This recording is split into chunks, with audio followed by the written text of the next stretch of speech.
In chapters 9 and 13, we're going to be looking at graphs, and here in section 9.1, we'll go through some of the basic definitions and properties of graphs. First definition, a graph, G, consists of a vertex set and an edge set. So we'll list that out as V, comma, E, put that in parentheses. We need a non-empty vertex set. Those vertices are sometimes called the nodes, and then we have our set E of edges. And the edges are going to look like a set of either ordered pairs or sets, depending on whether we're looking at a directed graph or an undirected graph. If we're looking at a directed graph, like we've seen earlier, dealing with relations, we can go ahead and list out the ordered pairs, which will correspond to those edges. So I could have something like V, comma, W, say. If we're dealing with an undirected graph, and that's going to be the primary focus in these two chapters, we'll list out our edges as sets because those don't have an order associated with them. So something like V, comma, W, but that would be the same as W, comma, V. And these are going to be these sets or ordered pairs such that V and W are elements of our vertex set. So here, describing graph, if I have my vertices, V and W, then this is just saying that there is an edge between them. Something like that or that. And in this example, I have an undirected edge. There's no direction associated. We're not saying it's going from V to W or W to V. We can also have edges that go from a vertex back to itself. I have something like this. That's my vertex V. Then that edge will be denoted as V, comma, V in our edge set. If we add another vertex here, call that one U, subscripts would probably be better. But then our vertex set then would consist of the vertices U, V, and W. And our edge set in this case would have the edges between V and W. And again, it doesn't matter which order I list these in since this one is not directed. And I also have the edge between U and W. So we'll list out those sets. There are several types of graphs that are going to commonly show up. We're going to focus primarily on what are known as simple graphs in this section. And a simple graph has undirected edges, it has no multiple edges, and it also has no loops. So for instance, something that would be allowed if I have, say, an edge from A to F, I'm just going to draw in a few edges here, maybe an edge from A to D, from E to D. Again, the order there doesn't matter how we're describing those. Something from A to B. So that would be an acceptable simple graph. I don't have to have all of the vertices joined to another vertex with an edge.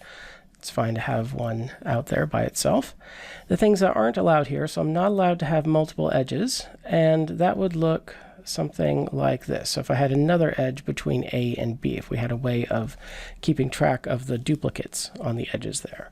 We're also not allowed to have any loops, meaning I can't have an edge going from a vertex back to itself.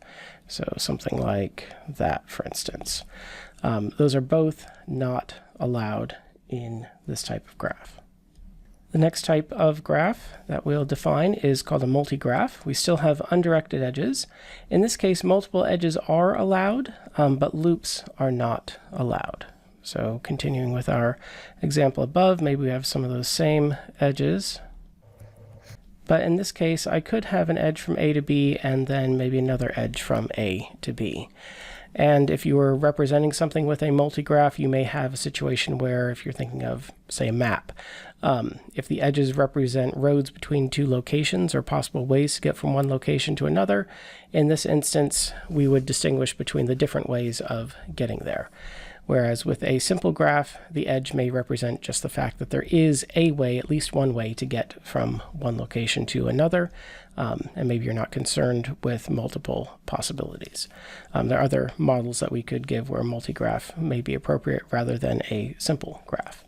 We're still not allowed to have loops here. Thinking about our map example, if you're in a location, you maybe don't need to think about getting to that location because you're already there. Again, there may be other contexts in which not having a loop is appropriate to that situation. Next type of graph is a digraph. We've already looked at that in the context of relations and functions. Here we're going to have directed edges. So we could do something like this. We can't have multiple edges in the same direction, but it's okay to have an edge pointing in the opposite direction. Those are not the same edge. And in a digraph, as we've seen with our relation examples and function examples, a loop is allowed. So all that we have there is okay. I can't have, say, another directed edge from F going to A. That would not be allowed in a digraph. And because we have a directed graph with directed edges, then if we want to indicate that direction when we're actually writing out the edge set, we'll go ahead and use ordered pairs rather than sets to indicate those. So that would be our edge set in this particular example. A simple directed graph or a simple digraph has directed edges. We're not allowed to have multiple edges, and in a simple digraph, we're not allowed to have loops. So we could have something similar to what we were drawing before. I don't know if I'll get these exactly the same, but we're going to have these directed edges between the vertices. We are allowed to have edges going in both directions. That doesn't count as a copy of that same edge. So going from A to D is different than going from D to A. But again, here we're not allowed to have any loops. So I couldn't do, say, a loop at B. And we're not allowed to have multiple edges, again, with the same direction. In an undirected graph, G, we say that two vertices, U and V, I think I have V and V right there, but it should be two different ones, or V and W. Looks like we've got over there. Just change that. V and W are said to be adjacent or neighbors if and only if there is an edge between them. So they're going to be endpoints of the same edge, meaning that V comma W or W comma V, whichever order we want to write that in, is an element of our edge set. And then we say that that edge is incident with V and W, and it connects V and W. In a directed graph, we can have a similar definition, but there, because of the direction, we'll need to be a little bit careful with how we're describing that. So we would say if we've got VW in our digraph, so in this case, we're going to have, again, the edge from V ending up at W. And there we say that V is adjacent to W, and W is adjacent from V. So the to and from indicating the direction there. And if we're writing out that ordered pair edge, we would say that V is the initial vertex and W is the terminal vertex of that particular edge. Our next definition is that of a neighborhood. If we look at all the neighbors of a vertex V in a graph G, we'll denote that by capital N of V, and that is called the neighborhood of V. And if we have a subset of our vertex set, and we want to talk about the neighborhood of A, then that'll be the set of all of the vertices in our graph that are adjacent to at least one vertex in that set A. So we're going to union together all of the neighbors of all of the vertices in the set A. Look back at our other examples. So here, when we're talking about a neighborhood, we're going to use that in the context of an undirected graph. Come up here, say, if I were to look at the neighborhood of A, well, all of the neighbors of A, anything that's adjacent with A, so in this case we're going to have B, we're going to have D, and we're going to have F, the way that we've drawn that out. I'm not going to include A since we don't have the loops allowed. There isn't an edge that has A as one endpoint and A as the other endpoint, so that wouldn't satisfy our definition. The neighbors of F, well, there's only one. We're still going to list that as a set. This neighborhood is always going to be a set. Get that. If I look at the neighborhood of, say, the set E comma D, for instance, then we're going to union together all of the neighbors of E and D. And so in this case, D is going to be included because it's a neighbor of E. E is included because it's a neighbor of D. And A would also be included in this example because it's a neighbor of D. Next, we'll talk about the degree of a vertex. The degree or valence of a vertex, we'll use degree In an undirected graph, we'll denote that by deg sub g of v. If we're dealing with multiple graphs that have v as a vertex, then that distinction may be necessary, or multiple graphs that have the name v showing up in their vertex set, or just deg v if we're dealing with a single graph and there's not going to be any confusion or ambiguity there. That's going to be the number of edges incident with v. And in situations when loops are allowed, a loop is going to contribute a +2 to the degree of v. And then a graph is said to be regular if and only if the vertices all have the same degree. And we'll look at some special types of regular graphs later on. So going back to our examples up here, let me look at this simple one. The degree of A is going to be equal to 3. We've got those 3 edges incident with A. The degree of F is equal to 1. There's only one edge incident with it. The degree of C would be equal to 0, since we had no edges. That loop was not allowed there. In the context of a directed graph, because we have the direction associated with each edge, then we're going to distinguish between what's called the in degree of a vertex. That's going to be the number of edges with v as their terminal vertex, so the number of arrows that are coming in. We'll denote that with a deg minus. And then the out degree of a vertex is the number of edges with v as the initial vertex. So the number of arrows that are pointing away from v, and we'll denote that by deg plus. And then if we're dealing with a context where loops are allowed, then a loop is going to add 1 to both the in and out degrees. So in this example, if I look at, say, the in degree of A, that's going to be equal to 2 because we have the edge from F to A and the one from D to A both going in. I guess our out degree is also equal to 2. Make that a little bit clearer which one we're looking at. Maybe if we go ahead and add another edge here, let's just put one from A to C. And I guess that's going to mess up my earlier edge set listing. Just go ahead and pop that on there like that. So we'd have an out degree of 3. And if the pluses and minuses, if you're having trouble remembering if those aren't intuitive to you, because I could see someone making an argument for having those switched around, it'd be fine to just say something like deg in of A or deg out of A. And then for the vertex B, let's look at that one.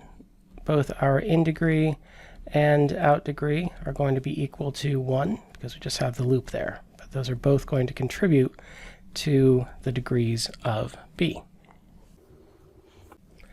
So next we're going to look at how we can take graphs and combine them to get a new graph out of that. Before we do that, we'll define what we mean by a subgraph. A graph G sub 0 with vertex set V sub 0, edge set E sub 0 is said to be a subgraph of G with vertex set V and edge set E, if and only if both the vertex set and the edge set are of G0 are subsets of the vertex and edge sets respectively of G. So we're looking at a graph that's using parts that all came from G.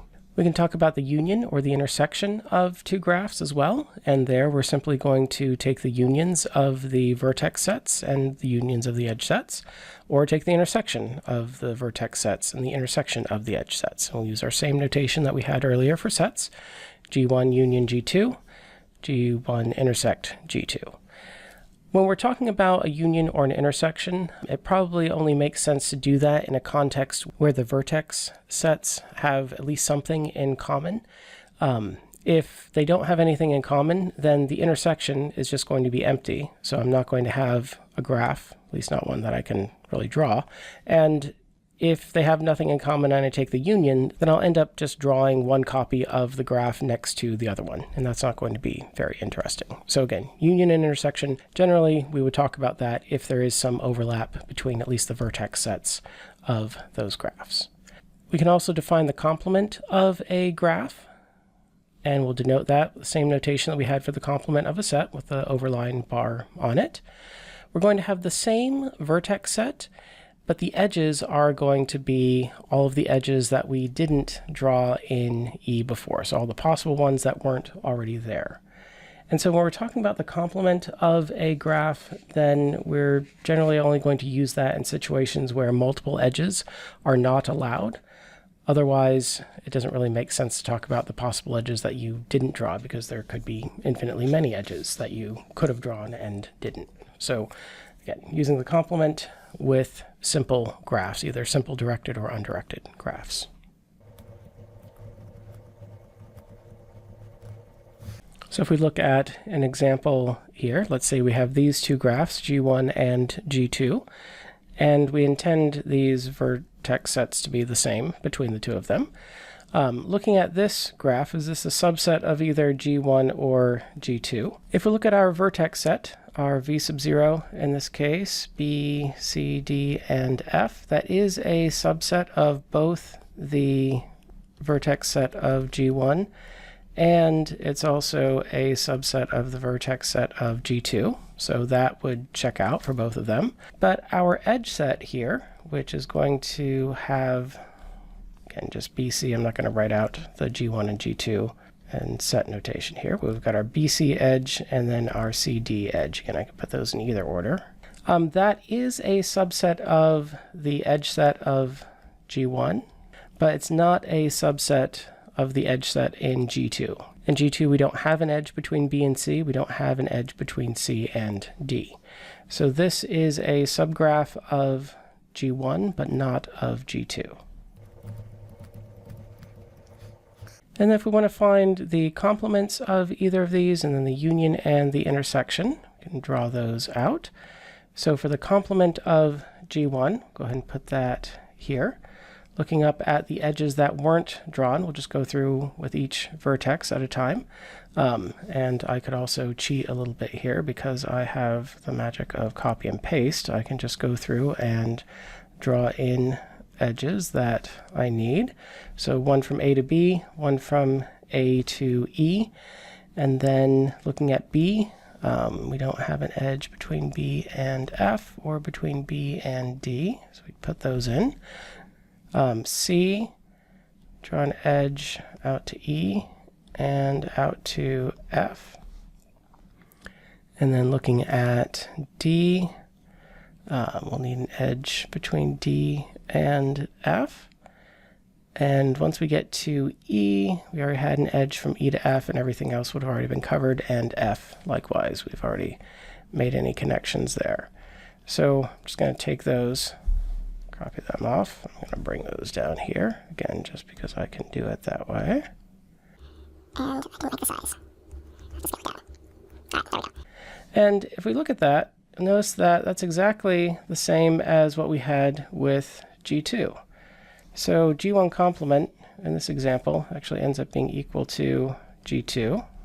Doesn't necessarily have to work out that way just because you've got two graphs, but it happens here. That tells me then that G2 complement is going to be equal to G1. But if we look through and draw all of the edges, go ahead and do it again this way, even though I'm going to have to scale things down a little bit. Edges between A and anything that didn't already have one. Edges between B and any that weren't already there. And then with C, we'll have C and D. And from D, we'll go to E. And also between E and F. And so if I take those, bring them down, just move them off to the side a little bit, I should be able to, if I were to overlay that, we can see that we're going to get exactly G1 out of that. I'll just go ahead and bring that down here, though, and make it fit.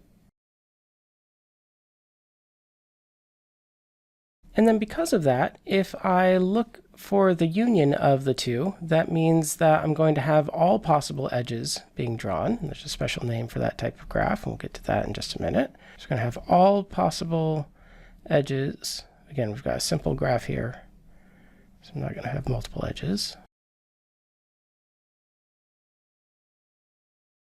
And then if we take the intersection of them, they don't have any edges in common, and so the intersection is simply going to look like the vertices drawn out. I'm still going to have those, but I'm not going to have any edges in the edge set of the intersection. So our intersection is just those 6 vertices. Again, they both had all the vertices in there, so those will still show up in the intersection. Now we're going to look at some special types of graphs. These are common graphs that we'll use in examples and see as we continue through these two chapters. The first are the complete graphs, k sub n, where n is greater than or equal to 1. We're going to have a vertex set. We're going to have n vertices in here. And then we're going to, for our edge set, have v sub I comma v sub j for all I and j in this range. And the way that I'm listing this out here, the smaller indexed vertex will be the first one listed in the edge, but the order is not going to matter there. And look at all of the ij pairs that satisfy those inequalities, we're going to end up with all of the possible edges. Now, if I'm looking at k1, there's not really anything interesting going on there because we only have one vertex and we're not allowed to have the multiple edges. If I look at k2, again, also not super exciting because there's only one edge that we can draw. k3 maybe gets a little more exciting. Well, that's just going to be a triangle. k4, we've got all of our possible edges there. And then k5 is going to look like this, and we'll see this one later on. Shows up in some of our other examples. The computer's being slow, so it's not drawing these in very well. But we have all the possible edges there. And you'll notice that the degree of each vertex is one less than the number of vertices. So n minus 1 is going to be the degree for all of those. Because we're drawing all of the possible edges, I'm going to have an edge going from each vertex out to all of the other n minus 1 vertices in the graph. The cycle, c sub n, where n is greater than or equal to 3, is going to look like the following. So we're going to have n vertices, again, at least 3 of them, and for our edge set, we'll think of completing a loop, a cycle. So if I draw out C3, I'm going to start at one of them, and then go on to the other, move to the next, and then end up back where I started. And for 3 vertices, that's actually the same as our K3. So the cycle that we complete fills in all the possible vertices. We're listing out our edge set here. So again, V1 to V2, V2 to V3, 3 to 4, and so on, Vn minus 1 to Vn, and then from Vn back to V1. So that completes our cycle there. We can look at, say, C4, C5. C4 would just look like this. C5 would look like that. The next special graph will be our wheel, W sub n, and the definition that is showing up on the screen here, and which you may have in your version of the note packet, depending on whether you're looking at it before or after I got it updated, isn't consistent with the way that the book describes the wheel, so I'm going to change that here and make that match up with the book's description. So they're saying that n is going to be greater than or equal to 4. Basically, they're just shifting all the indices around, so it's not going to make a huge difference, but let's go ahead and get that to be consistent. And so with that shift in the indexing value, we're going to stop at v sub n. So in their definition, the n is the number of vertices. In some books, there'll be one more vertex than the subscripted n that we have on there. And the idea here is that we're going to have basically the cycle graph, and the way that they're describing it, we'll have the cycle with n minus 1 vertices, and then the extra vertex that we pick up with the wheel is going to form sort of a hub or a spoke. Let's go ahead and draw that out, and then we'll talk through the edge set description there. So W4 is going to look like C3 with another vertex in the middle. And so we'll have our C3 edges out here, and then that extra vertex is going to connect to all of the other ones, like so. And in that case, so this is how they define W sub 4. That's actually the same as our K4 graph. You could think of taking one of these vertices and sort of pulling it into the middle. When we're drawing out these graphs, the layout on the page doesn't matter. It's the edges and the vertices that are the important part of it. So that's actually the same as K4. They are going to be different as we go up in degree. And then for something like W5, we're going to have C4 with one more vertex, again forming the hub of the wheel. We'll have these spokes going out from that to each of the other vertices. That's going to be different than, say, K5, because I don't have an edge from these opposite corners right here, say. I don't have an edge connecting these diagonals. I've got that other vertex in the middle. So this is something new that we haven't seen in one of the other categories before. And so as we're listing out the edge set, again, with the way that we are going to sort of reindex things here, it'll be the cycle vertices, and that means that we're going to not go out to v sub n to v1. It'll actually be v sub n minus 1 that goes back to v1. Maybe I'll just erase there. So we would pull those in together. So these are the c sub n minus 1 edges. I may have said vertices before, but the edges in c sub n minus 1. And then we're going to have our extra vertex, again, going out to having edges going out to all of the rest. So our v sub, in this case, v sub n, out to v1, v sub n out to v2, and out to v3, and so on. And then we would end up with v sub n, just write it out this way, out to v sub n minus 1. And I'll just put the minus on the first one. So we've got that fixed there.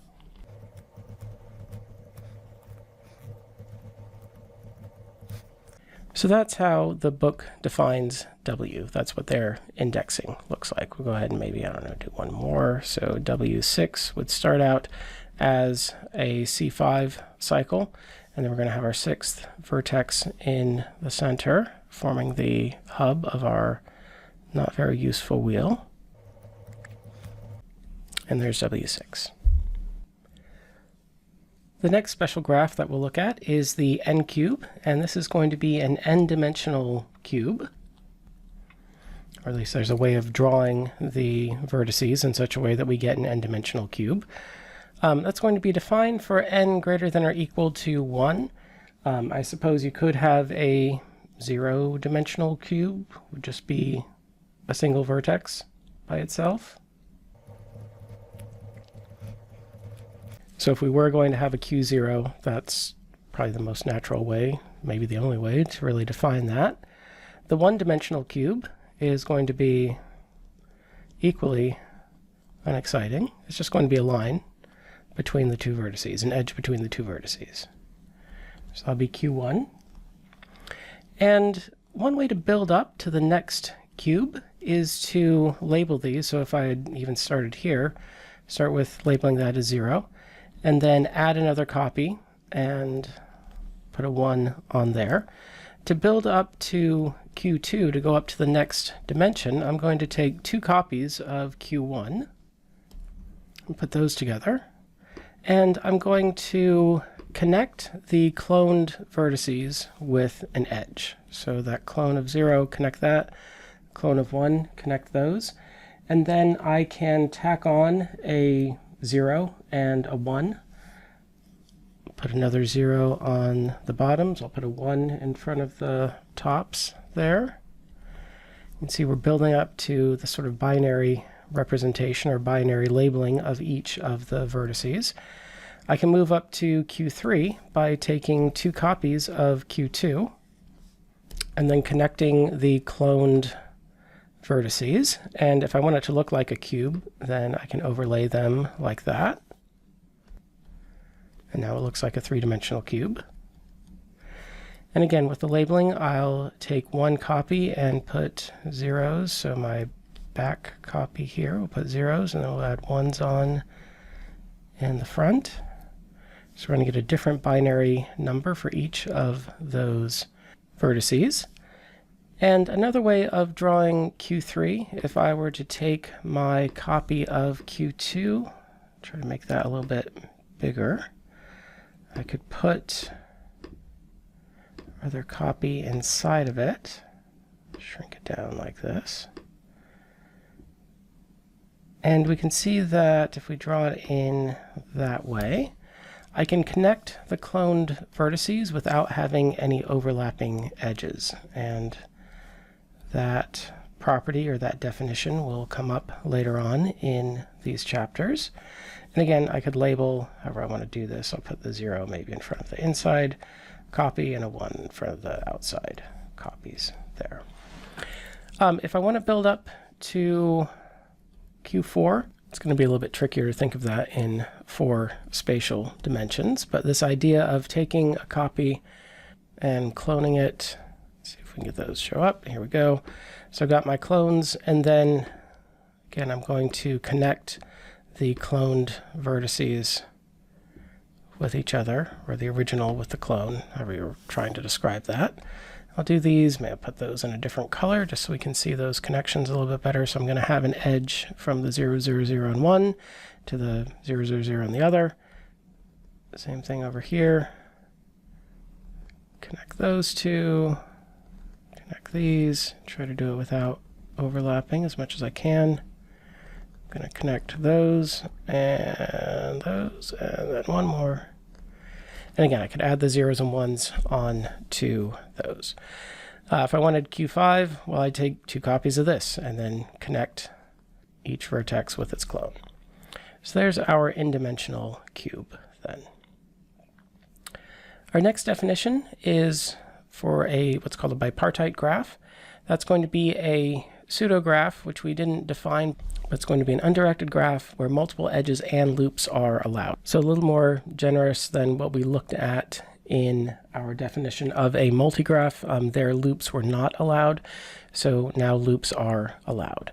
Now, pseudographs are going to include both our multigraphs that we defined earlier and a simple graph. So this definition covers both of those types of graphs, but it can also be applied to graphs that have those loops. So an undirected graph, basically is what we're saying here, of whatever type we want to look at, is said to be bipartite if and only if there's a 2-set partition, V1, V2 of V. And we talked about partitions earlier when we were looking at equivalence classes, that each of the vertices in this context means that each of the vertices in V is going to fall into exactly one of either V1 or V2. So they're all going to be in one of them.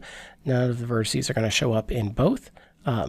And we'll have this partition of the vertex set in such a way that every edge in E has one of its endpoints in one of the partitioning sets for the vertices and the other endpoint in the other partitioning set.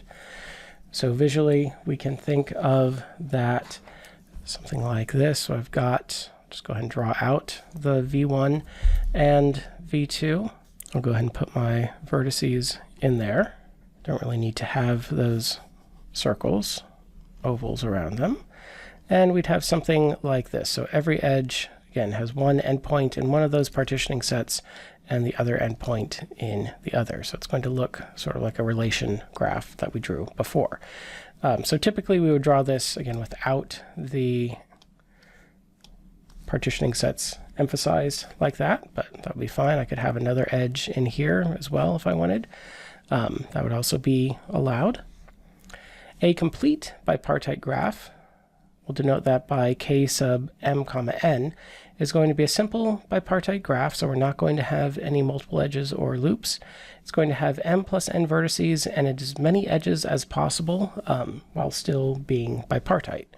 So if we look at, say, k32, which is related to the one that we've got up there, so we've got 3 vertices in one of the partitioning sets, 2 in the other. I'm going to draw as many edges as I can while maintaining the definition of bipartite, where I'm not going to have any edge with endpoints in both of those. So from each of these 3, I can draw an edge to the other 2 over in the other set. I just can't draw edges between any of these 3 or between this pair over here. So this would be K32. Something like K41 would still have the same number of vertices, but they're going to be arranged differently. So K41 would look like this. I'd have 4 vertices in one of the partitioning sets and 1 in the other, and drawing as many edges as I can, we would end up with that. And that'd be the same as K14. I might draw them in a different order, but with these, we're not going to distinguish between how we're ordering out these cardinalities of the partitioning sets. I think the convention is to go ahead and list the larger one first, but you get the same graph either way. And then our theorem related to that says that a simple graph is bipartite if and only if it's possible to assign one of two different colors to each vertex of the graph so that no two adjacent vertices are assigned the same color. So we can go through our graph. If I want to know whether or not it's bipartite, I can try to color the vertices in that way. For these, I'll just leave one of them black and make the other one just go with red. When I've drawn it out in this way, it's pretty easy to see that, yes, we can do that. So if I make the single vertex over here red. Now, each of the edges has one vertex endpoint that's black and one vertex endpoint that's red. If we go back and look at some of our previous examples, so for instance with the n-dimensional cubes, we'll see that these are actually all bipartite. Do something like that. As we make the copies, we'll just switch the colors around in the copy compared to the original. But we can always color it in a way that no two adjacent vertices have the same color. I could go through and do that with the Q4. I won't do that here. When we're looking at the wheels, we'll see that if we start to try to color it with just two colors, we're going to run into a problem. So if this one's red, then any of the ones adjacent to it are going to have to be black. And then anything adjacent to a black one is going to have to be a different color. But here, if I make this one red, I can't make this one in the middle here red. I'm going to have a third color here. So make that pink or something. So that tells us that this graph, the wheel, is not bipartite. At least W5 is not. We could try it with some of the others, but you'll notice that we're going to run into similar issues with all of them. You could start by, I guess, coloring the middle one. Might make it a little bit easier to see what you need then. But because that's connected to all of the other vertices, then they're all going to have a different color from the middle one. But then because we have that cycle on the outside, we're always going to have places where we need a third color to keep it different from both one that it's adjacent to and also from the vertex in the middle. So all of the wheels are going to need three colors to completely color them, at least three, based on what we're seeing there. Go back and look at the cycle. The cycle is going to depend. If we have an even number of vertices, then we'll be able to do it in two colors. If we have an odd number, then we're going to end up needing three, because by the time I get over here, then we'll end up with, let's see here, let's do that. I'm going to need a third color because I'll be forced to use the black here, and the red that we started with are going to force that third color if I want to keep them all different. The complete graphs are sort of the worst case scenario because there are so many connections. I'm going to need quite a few colors if I want to do a coloring here. So if I try to make that one red, this one's black. Each one is connected to each of the others. So I'm going to have a color there, but then I need a fourth color now. So in the complete graphs, you're going to need as many colors as there are vertices in order to make sure that we don't have adjacent vertices with the same color. So we're not going to get bipartite in anything other than just K2. Looking at components of a graph, or what's called a connected component, an undirected graph is said to be connected if and only if there's a path between every pair of distinct vertices. So I can get from one to the other following some path along. So if I were to, in this one, A to C, C to B, maybe C to D, something like that, that is connected. I can get from D to B going from D to C to B. I can get from A to B going from A to C to B. Something like this would be disconnected. I'll go ahead and put another vertex in here, just make that a little bit more interesting, call it E. So here there's no way to get from B to C, for instance, or from E to D. The components of a graph are the maximally connected subgraphs. So subgraphs that are connected and can't be made any larger while still being connected. So if I look at this example here, the connected components, or the components of this graph are going to be those.